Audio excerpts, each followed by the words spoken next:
আসলে গোপন গোয়েন্দা তথ্যের ভিত্তিতে আজ আমরা পুলিশ প্রশাসন সহ দুর্গাপুর উপজেলার বিরিশি ইউনিয়নের এই গাবাউতা গ্রাম, সেখানে শেকুল মিয়া, যিনার ভালো নাম সাইফুল ইসলাম, তার বাড়িতে আমরা অভিযান পরিচালনা করি।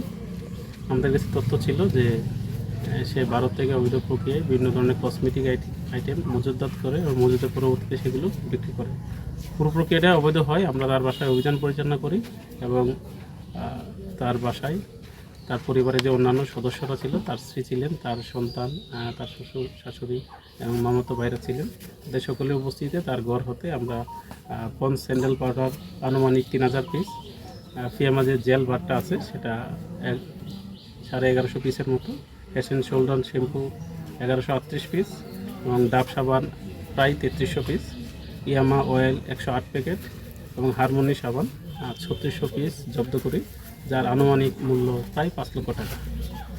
তো আমরা যে মূল আসামি শেকুল ইসলাম, তাকে আসলে এখানে পাওয়া যায় নাই, দিকে যেহেতু আসামি পাওয়া যায় না, বাট অবৈধ মালামাল পাওয়া গেছে। এই জন্য অবৈধ মালামালগুলো আমরা রাষ্ট্রের অনুকূলে জব্দ করেছি এবং তার যে অপরাধের মাত্রা অনেক বেশি হয়, আমরা তার অভিযোগটাকে এজাহার হিসেবে গণ্য করে নিয়মিত মামলার জন্য কোর্টে পাঠিয়ে দেব এবং জব্দকৃত মালামাল কোর্টের সিদ্ধান্তের জন্য চলে যাবে।